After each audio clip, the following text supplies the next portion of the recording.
What's up, guys? Welcome back to another episode, another show. Sorry about the delay for the videos not coming out, man. I've been extremely busy the last few days trying to just do different things and everything. I'm really trying to get back on track with it though. But if you would, hit that like and subscribe button. I promise you the content will keep coming. I'll keep doing stuff. I want to make it grow. I need your help to make it grow. I'd appreciate that. Thank you.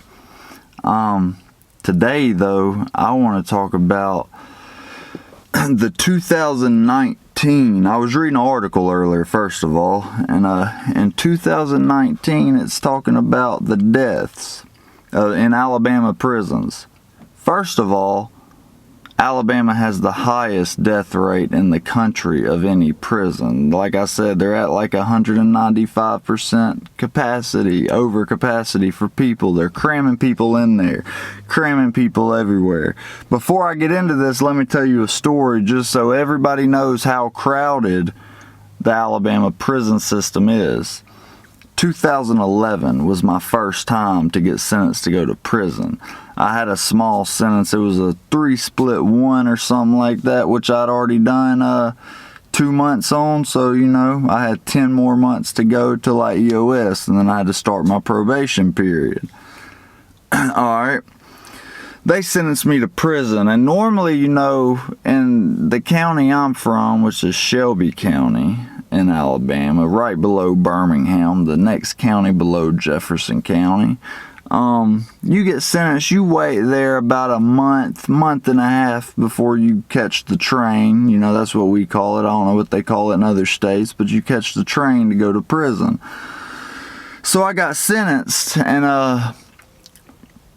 man, so like, you know, it took me 2.5 months to even make it to prison. That should have drew a red flag. I gotta tell you, that should have drew a red flag. I was like, man, why is it taking so long? It got to the point though to where I was working outside. When you're sentenced in my county, you get to go work outside for, you know, the people. Like, you start off picking up trash on the side of the road, but you get incentives and stuff. Like, you get to smoke. You can't smoke in that county jail, but unless you work outside, and you can't bring them inside and smoke. You can only smoke them outside.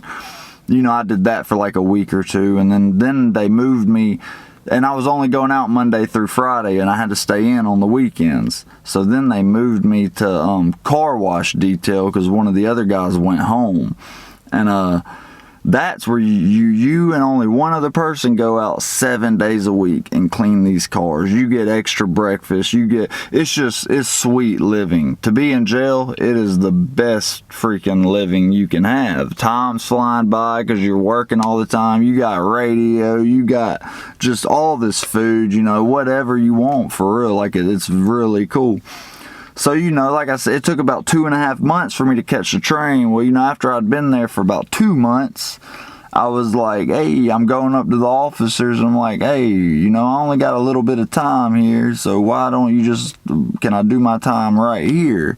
So all my family lives there. I could get, you know, all visits every weekend instead of maybe traveling all the way to South Alabama 4 hours away, or North Alabama all the way at the top to 2 hours away. Instead of doing that, making it harder for people to come see me, let me just do my time here. They put this thing on, they'll put this thing called institutional hold on you for some people there. I'd heard about it. That's what made me ask this thing. And, but they only do that for like the admin people, I guess. People working up front with the sergeants, cleaning their office and everything, apparently, because they wouldn't do it for me. And it's almost like that pissed them off. I asked them, because I swear it felt like, you know, a few days later they called my name to go to prison all the way. So they call me to pack it up, you know, at about 3 in the mornings when they do. You go sit in the holding cell till about 6 or 7 in the morning too. So I go up front, I'm sitting there. There's about, I'm trying to think, there's about 10 of us on this, catching this train to go.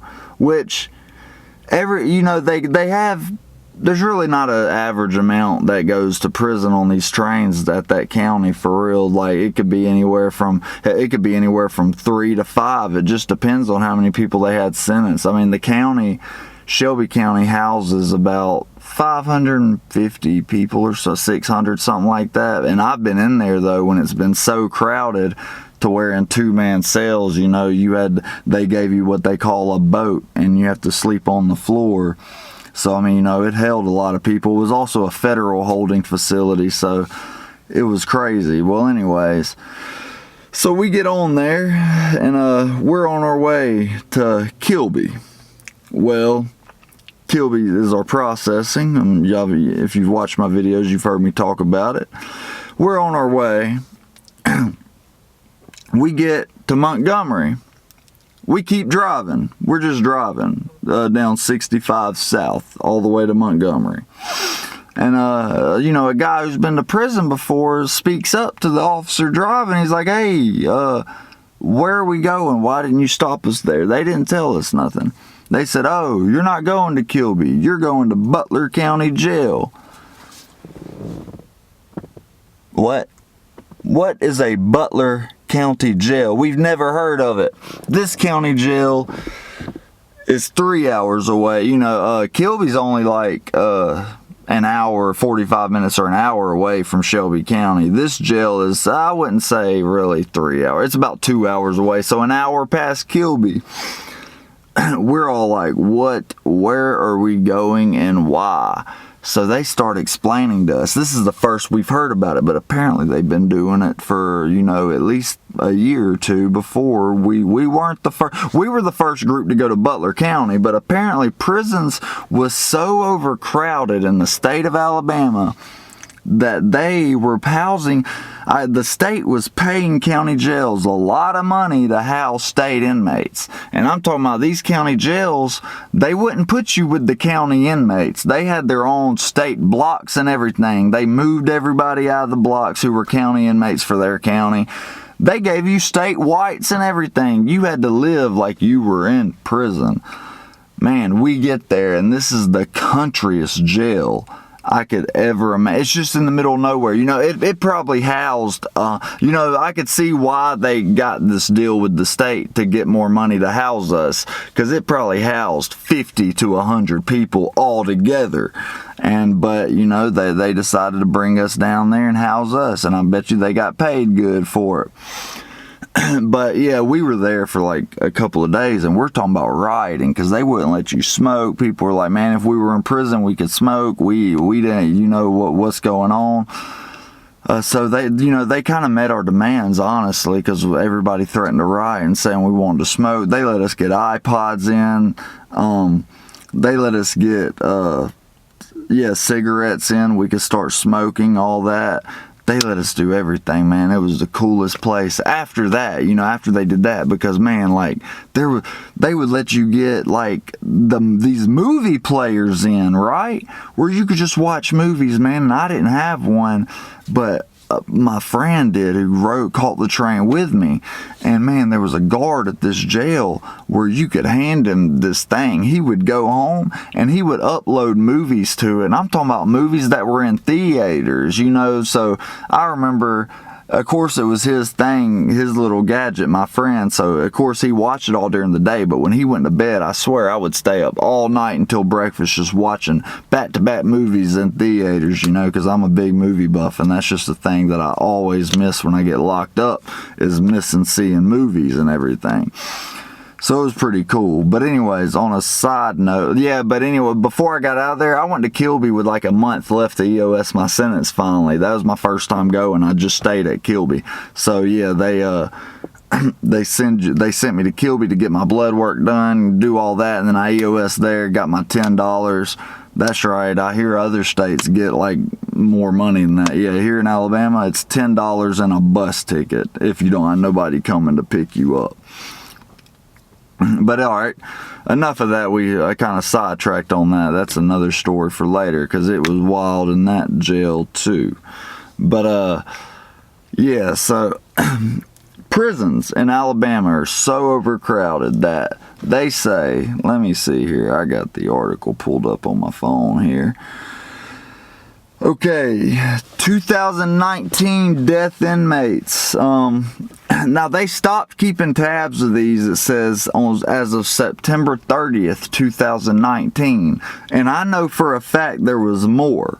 Because I think I said in another video, I knew a guy that stabbed. That just happened in December. A guy who I was locked up with who stabbed a guy just recently and killed him. And he's waiting on to get tried on those charges.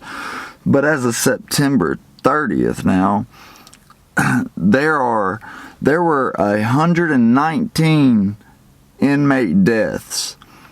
Now that includes everything. Believe me, there's not 119 people getting stabbed up and killed by their inmates now. It says 11 were homicides and there was 9 suicides, and that was all through, yes, the first 9 months of the year. That's crazy. Now but let that keep in mind. Now, I don't know how many other states have the suicide rate going on like Alabama does, but that's how mentally they mess you up in this state. They fuck your head up here. They will break you. They will break you. Now, I've always seen people. I'm not here to argue about Alabama's the hardest. But I mean, dang, if you just read the news, it might be, like, to be such a small state, to have this stuff going on, like, it's not that big here for real. I mean, that's pretty bad, like, I'm sure you got, like, San Quentin or California and Texas, those big states, yeah, they probably, but there's a lot more people there is why that is. Here, though, it's crazy that many people are dying, killing themselves, whatever. The year before, there were 10 homicides, so there was one more in 2019. And the Equal Justice Initiative announced that Alabama prisons had the highest homicide rate in the country, with 19 for 2017 and 2018 combined. That's insane to think about. It really is. Like, people in this state prison don't care. The COs do not care. They will bet on these fights. They will put the hits out on you. I got stories about hits too, man. Like, there's so much I can speak on about just jail, prison, just all of it. So much I could speak on that it's ridiculous. And I mean, there's a lot of suicides, like I said, though. And let me read here real quick. I was trying to find the correction officer on October 5th, apparently, a guy at Donaldson Correctional Facility, which is also known as West Jefferson in Alabama. It's a level 5 maximum security prison. There's only 3 of those in the state: Holman, St. Clair, and West Jefferson. This one. Those are places you don't want to go. It's just somewhere, I've never been. You hear about them, Most people go. I've never known anybody to go. Well, actually, I have one person. Now, let me touch on this before I keep going, too. I knew a guy. He was a non-violent offender. I was in prison with him. We both got SRP, the early release program I talked about in another video. We went to the halfway house. Well, on SRP, if you mess up, like at the halfway house, if you mess up bad enough, of course, they'll give you a chance. Depending on what you do, they give you chances. Sometimes they don't.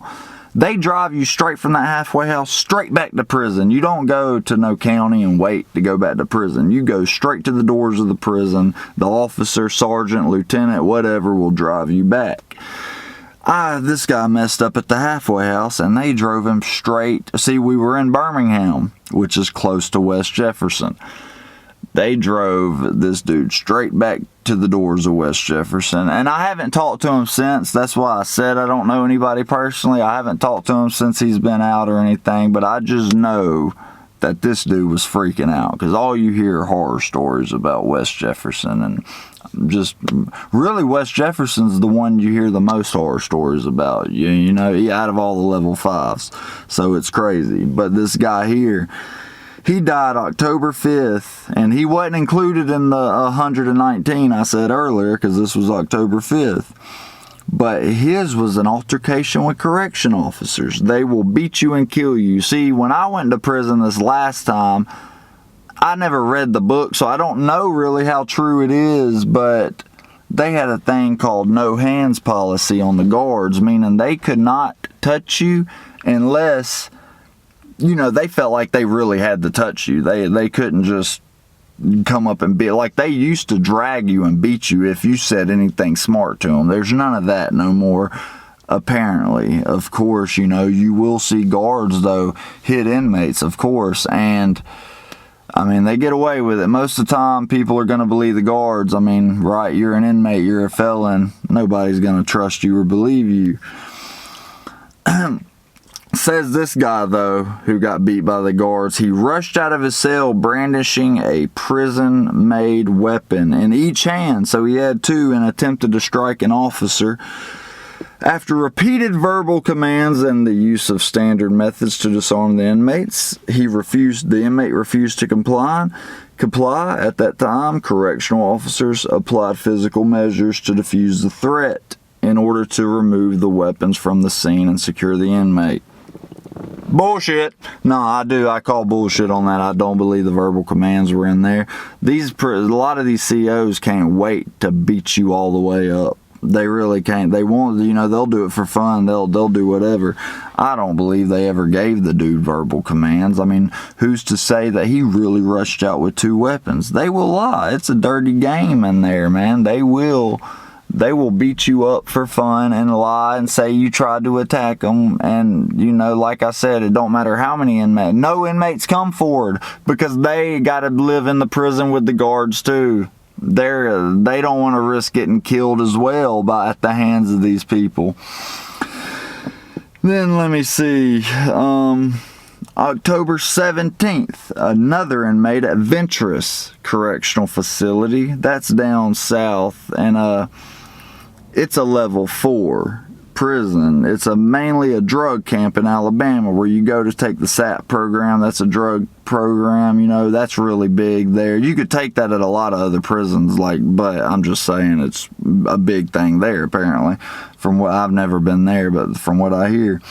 And inmate died after being stabbed in the eye. Jesus Christ, could you not think of a better place to stab him? Why would you want to stab somebody in the eye? Like, that's just crazy. I wouldn't want to do. I would, you know, if I was coming at you and I stabbed you in the eye, I'm going to throw up all over you because I just stabbed you in the eye. Like, I'm looking at it, you know, I'm seeing your eyeball not there no more and a big shank or something sticking out of your eye socket. I'm just not going to do that. Jesus. Okay.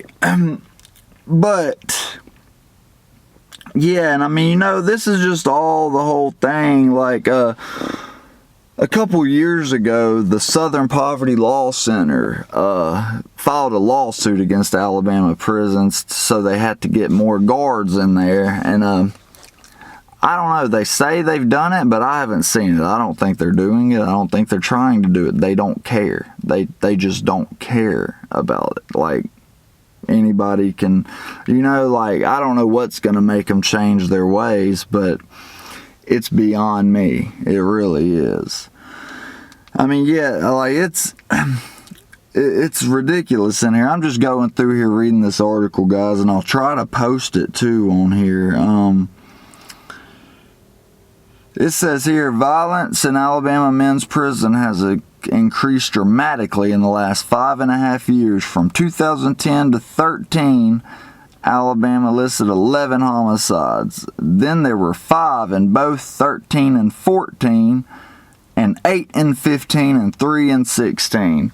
It's because you're sending people down there for, you also got to think, not all these people are just vicious killers, you know, gonna come up like, you give me your cornbread and stab you for it, like, not give me this. A lot of these people are going for petty crimes, but they're being, you know, they got that killer in them though, and they're being, you know, trying to be extorted. Somebody's trying to do something to them, so they feel backed in a corner.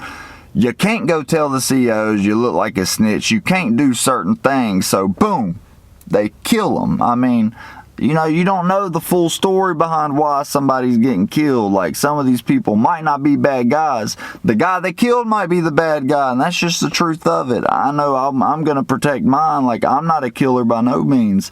But believe me, if it came down to me or somebody else trying to come, yeah, I'm going to do my best to take them out. That's just, and I think anybody would do that, you know, just like protecting your family or doing whatever. I mean, you know, when I first got to Kilby this last time, which was 2014, man, I'm in quarantine a hot, not even 24 hours, and somebody got stabbed up outside the camp. They had to bring them by the quarantine door or whatever. They brought him by there, and you could just see blood running down his face. And it wasn't really a stabbing. Now, it looked like the dude tried to, I don't know, like sliced him up like that, because the way I know that is I couldn't tell that at first, but it had been like a couple of weeks later, and I was in the line getting a canteen, and I seen the dude with bandages all over his face, and some of the bandages were off, and it was just scratch marks. Maybe he didn't get stabbed. Maybe his boy freaking tried to claw him with those nails, you know, like a cat fight. No, I mean, the dude wasn't gay, though, for real, but I'm just saying, though, I don't get the point of that, why risk it. And then the next day I was there, dude, an old guy was sleeping. I'm talking about an old guy now. You didn't have to do this to this guy. Somebody put a lock in the sock and beat him while he was asleep, and beat him really bad, like super bad. I mean, it was crazy. Why would you have to do that to this old man? Like, if you cannot beat an old man up on no matter what he did that bad, like, if you cannot beat an old man up, you don't need to, I don't know what's going on, man. But they're running wild down there. I mean, they really are. It's still running wild. You know, I talk to people now that are in prison, you know, and it's still going crazy. I'm still trying to read this to y'all so y'all can fully grasp what is going on here.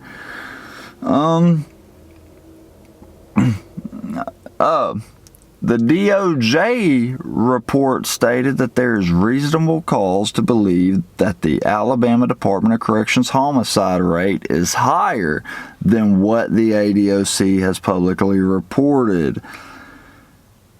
There are numerous instances where the ADOC incident reports classified deaths as due to natural causes, when in actuality, the deaths were likely caused by prisoner-on-prisoner violence. That goes back to what I'm saying about they don't want to tell you the truth. They are letting it... They're playing it off. They don't think it's a big deal. See, I think the people over the prisons, the people over the state, they put you in there because they want you to kill each other off. That's what they want us to do. They're thinking, hey, the bad will take care of the bad. Kill them off eventually. It'll all happen. I remember working in the kitchen in Kilby, man, and there was a guard there that would... Only he did it too. People who's been to Alabama prisons know a guard they call Michael Jordan. The reason they call him that is back in the day, it might have been the 80s or the 90s. I can't remember when. He was a guard at St. Clair County Prison, level 5. There was a riot there. He got thrown off the top tier, and I want to say it was 4 or 5 tiers up. And when he got thrown off, he went flying like Michael Jordan.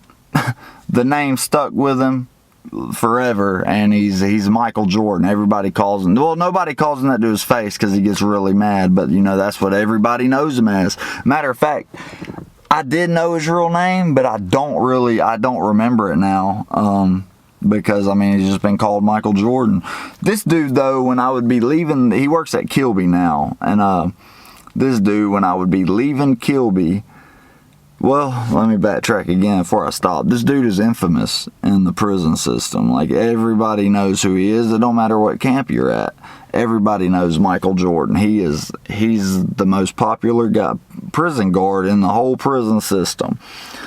He would search us, though, leaving the kitchen every day. And he's the only one that would make us get butt naked and bend over and squat in the kitchen looking for knives. Now, I know it happens, but come on now, I'm smarter than that. I refuse to shove a knife up my ass. I mean, that just, tell me if I'm wrong, but that don't seem like a good idea. Why would I shove it? Yeah, but I refuse to stick a knife up my ass. I mean, it's crazy. Oh, he said he was looking for biscuits one time.